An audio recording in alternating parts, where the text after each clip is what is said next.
Good morning, students. Welcome to the online classes provided by MDN School, क्लायत। जैसा कि बच्चों आप जानते हो, हमने पब्लिक एड का चैप्टर शुरू किया हुआ है लोक प्रशासन के बारे में। ठीक है, इसका अर्थ, अक्षेत्र और महत्व है जो टॉपिक का नाम है। तो कल मैंने आपको करवाया था लोक प्रशासन की प्रकृति के बारे में। इससे पहले लोक प्रशासन का अर्थ हम पढ़ चुके हैं।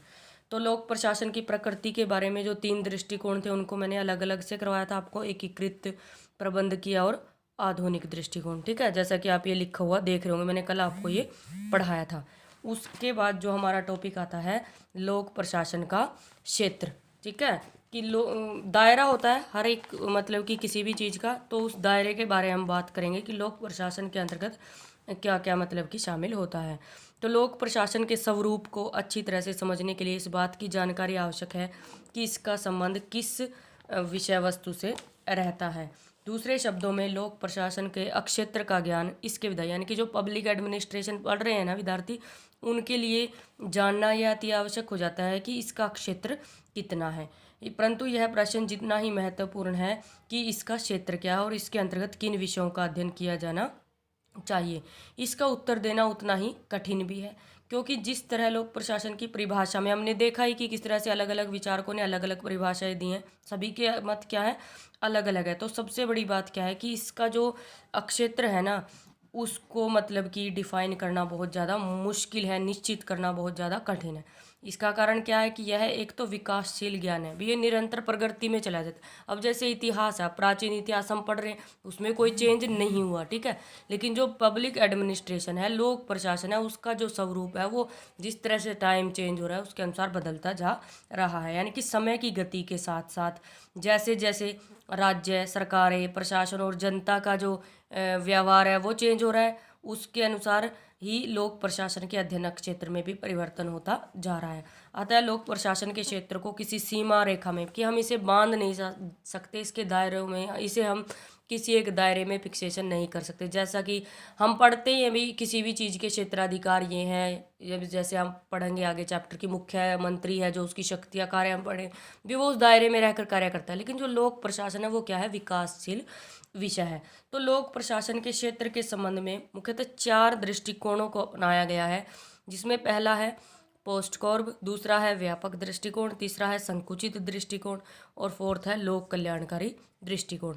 तो इसमें से हम एक एक करके इन चारों के बारे में बात करेंगे। तो सबसे पहला कौन सा आता है, पोस्ट कॉर्ब दृष्टिकोण। ये 8 नंबर में पूछा जाता है बेटा कई बार ये क्वेश्चन, पोस्ट कॉर्ब वाला, कि लोक प्रशासन के कार्य क्षेत्र के संबंध में लूथर गुलिक ने जिस मत को प्रतिपादित किया है। तो जो पोस्ट कॉर्ब है इसका जो जन्मदाता है उसे हम क्या, उसका नाम क्या है, लूथर गुलिक। ठीक है, तो वो क्या कहता है कि लूथर गुलिक से पहले हेनरी फेयोल, उर्वरिक इत्यादि विद्वानों ने भी पोस्ट कॉर्ब की जो दृष्टिकोण है अपनाया था, लेकिन सही ढंग से, सुव्यवस्थित ढंग से जिसने प्रस्तुत किया वो कौन था, लूथर गुलिक। तो अतः लूथर गुलिक को ही श्रेय जाता है पोस्ट कॉर्ब जो दृष्टिकोण है उसको प्रतिपादित करने का। तो पोस्ट कॉर्ब शब्द है जो जो ये पोस्ट कॉर्ब शब्द है, ये अंग्रेजी भाषा के 7 शब्दों के प्रथम अक्षरों से मिलकर बनाया गया है। देखिए, पी प्लानिंग यानी कि योजना बनाना, ओ ऑर्गेनाइजेशन यानी कि संगठन बनाना, एस स्टाफिंग यानी कि कर्मचारियों की व्यवस्था करना, डी डायरेक्टिंग यानी कि निर्देशन प्रदान करना, सी कोऑर्डिनेशन यानी कि सभी के बीच समन्वय स्थापित करना, आर रिपोर्टिंग यानी कि रिपोर्ट लेना, और बी होता है बजटिंग यानी कि जो उसका खर्चा है, आय और व्यय है, उसका लेखा जोखा करना। ठीक है, तो इन शब्दों का कुछ विस्तृत अर्थ आवश्यक है, क्योंकि पोस्ट कॉर्ब द्वारा किए जाने वाले कार्य मुख्य रूप से मुख्य कार्यपालिका भी, जो पोस्ट कॉर्ब है ना, इसी तरह से मतलब कि जो भी प्रशासनिक कार्य है वो किए जाते हैं। जैसे पहले क्या किया जाता है, प्लानिंग करती है सरकार, उसके बाद ऑर्गेनाइजेशन, संगठन बना दिए, जैसे शिक्षा विभाग बना दिया अलग से, स्वास्थ्य विभाग बना दिया, रक्षा विभाग बना दिया, इस तरह से। उसके बाद स्टाफिंग, हम देखते हैं बहुत सारे कर्मचारियों की नियुक्ति की जाती है। उसके बाद डायरेक्टिंग के निर्देश दिए जाते हैं। उसके बाद कोऑर्डिनेशन की समन्वय स्थापित किया जाता है उच्च अधिकारियों और निम्न अधिकारियों में। उसके बाद रिपोर्टिंग भी, रिपोर्ट यानी कि जांच पड़ताल की जाती है। और उसके बाद बजटिंग भी, जो भी खर्चा होता है उसका सारा क्या है, विवरण प्रस्तुत किया जाता है। तो इस तरह से जो ये पोस्ट कॉर्ब विचारधारा है, इसका मुख्य रूप से मुख्य कार्यपालिका द्वारा किए जाने वाले कार्यों से क्या है, संबंध है। तो जो इस विचारधारा के समर्थक हैं वो क्या कहते हैं कि नियोजन, संगठन, कर्मचारियों का निर्देशन, कार्यों का समन्वय, रिपोर्ट और बजट तैयार करना क्या है, प्रशासन की मौलिक क्रियाएं हैं। यानी कि जिनका ज्ञान किसी भी प्रशासन के लिए आवश्यक है। यदि किसी भी व्यक्ति को पोस्ट कोरब क्रियाओं का मौलिक ज्ञान है तो वो सभी प्रकार के संगठनों को चला सकता है। ये क्रियाएं सभी प्रकार के प्रशासनों पर भी, चाहे किसी भी तरह का प्रशासन है वहाँ पर ये सारी क्रियाएं क्या है, लागू होती हैं। तो पोस्ट कोर्ब जो विचारधारा है उसमें कुछ कमियां भी पाई जाती हैं। इसकी आलोचना की गई है कुछ बेसिस पर, वो देखिए आप थोड़ा सा, कि यह विचारधारा इतनी संकुचित है कि इससे लोक प्रशासन शब्द से प्रकट होने वाला अर्थ पूरी तरह लागू नहीं किया जा सकता, क्योंकि पोस्ट कोर्ब की क्रियाएं तो चर्च, सेना और स्थानीय इकाइयों आदि भी कहीं भी देखी जा सकती है। अब हम देखते हैं निजी यानी कि पर्सनली भी कोई संगठन चला रहे हैं तो उसमें भी क्या है, पोस्ट कोर्ब भी पहले हम प्लानिंग करेंगे, उसके बाद फिर ऑर्गेनाइजेशन संगठन बनाया, फिर स्टाफिंग कर्मचारी चाहिएंगे हमें, डायरेक्टिंग निर्देशन देंगे, समन्वय स्थापित करेंगे, रिपोर्ट करेंगे और बजट तैयार करेंगे। तो इस प्रकार इसकी आलोचना की गई है कि अतः संगठन चलाने का यह विशेष कार्य लोक प्रशासन नहीं हो सकता। उसके बाद लोक प्रशासन में लोकहित, लोक कल्याण और लोक उद्देश्य आदि को प्रशासन से अलग नहीं किया जा सकता, जबकि पोस्ट कर्ब विचारधारा के समर्थक इनका बिल्कुल भी, इन्होंने कहीं कहा ही नहीं लोक कल्याणकारी कार्यों के बारे में। उसके बाद पोस्ट कॉर्ब विचारधारा के समर्थक मानव के महत्व को नहीं समझ सके।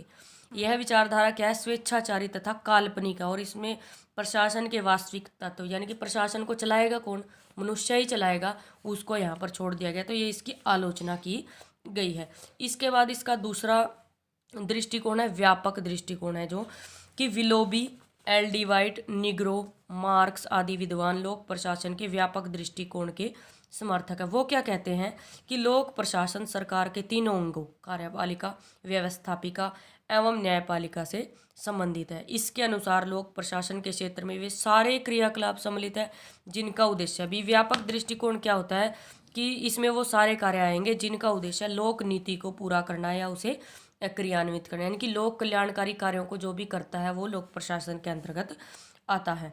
लेकिन इस तरह से जो कुछ विद्वान है वो इसकी भी आलोचना करते हैं कि अगर हम लोक प्रशासन का व्यापक अर्थ लें और सरकार के तीनों अंगों की गतिविधियों को इसमें शामिल कर लें तो ऐसा अध्ययन बहुत अव्यवस्थित हो जाएगा। भी कार्यपालिका भी शामिल, उसमें विधान पालिका भी और न्यायपालिका भी। तो कुछ आलोचक है जो इसकी आलोचना करते हैं, लेकिन जो व्यापक दृष्टिकोण है वो सभी को क्या करता है, इसमें समावेशित करता है। उसके बाद आता है इसका संकुचित दृष्टिकोण कि लूथर, गुलिक, साइमन इत्यादि विद्वानों ने लोक प्रशासन के संकुचित दृष्टिकोण को अपनाया है। वो क्या कहते हैं कि लोक प्रशासन का संबंध केवल कार्यपालिका शाखा से, और इसमें कार्यपालिका को सौंपे गए असैनिक कार्यों को प्रभावी ढंग से पूरा करने के लिए मुख्यतः संगठन बनाए जाते हैं, कर्मचारी वर्ग को शामिल किया जाता है और क्रियाविधि का अध्ययन पूरा करते हैं, जैसे कि सामान्य प्रशासन गठन भी, सेवाओं का गठन किया जाता है, कर्मचारी वर्ग भी, विभिन्न सेवाओं और गतिविधियों का प्रबंध करने वाले कर्मचारियों की नियुक्ति। उसके बाद कर्मचारी वर्ग को उसके कर्तव्य के निर्वहन के लिए जो भी सामान चाहिए, जो भी सामग्री चाहिए वो देना, और वित्त यानी कि पैसे की व्यवस्था करना। ये संकुचित अवधारणा है जो केवल कार्यपालिका से संबंधित है। उसके बाद आता है इसका लोक कल्याणकारी दृष्टिकोण कि लोक प्रशासन के क्षेत्र से संबंधित एक अन्य दृष्टिकोण है लोक कल्याणकारी दृष्टिकोण, जिसे आदर्शवादी दृष्टिकोण कहा जाता है, यानी कि जो क्या है सबसे श्रेष्ठ है। जैसे कि हमें पता है अभी पुराने समय में तो राज्य था जो केवल पहरेदार की तरह कार्य करता था, लेकिन अब आपको पता ही है जो राज्य है उन्होंने कल्याणकारी स्वरूप ले लिया है कि राज्य का मनुष्य के जीवन के प्रत्येक क्षेत्र में कहीं ना कहीं हस्तक्षेप रहता है। तो जो इस दृष्टिकोण के समर्थक है वो क्या कहते हैं कि आज लोक प्रशासन सभ्य जीवन का रक्षक मात्र ही नहीं बल्कि सामाजिक न्याय और सामाजिक परिवर्तन का भी महान साधन है। इस प्रकार लोक प्रशासन का क्षेत्र जनता के हित में किए गए भी जितने भी कार्य है ना जो जनता के हित में है, कल्याण के लिए, वो सभी क्या है लोक प्रशासन के अंतर्गत आते हैं। और यही कारण है कि आज लोक प्रशासन का रूप भी क्या है, लोक कल्याण। अब हम कहते हैं कि राज्य क्या है, कल्याणकारी राज्य है, तो प्रशासन भी क्या है, कल्याणकारी ही है।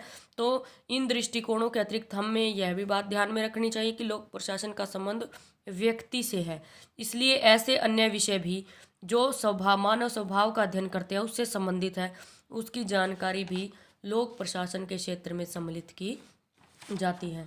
तो निष्कर्ष तौर पर हम यही कह सकते हैं कि लोक प्रशासन के क्षेत्र और प्रकृति को निश्चित रूप से बता सकना सरल नहीं है। आधुनिक राजनीतिक पद्धतियों में भी जैसे जैसे चेंज हो रही है राजनीति, उसमें इसके क्षेत्र में भी वृद्धि होती जा रही है। बोलते हैं भी लोक प्रशासन यानी कि प्रशासन का क्या है, स्वरूप बहुत ज़्यादा विस्तृत हो चुका और बहुत ज़्यादा बदल चुका है। Thank you students.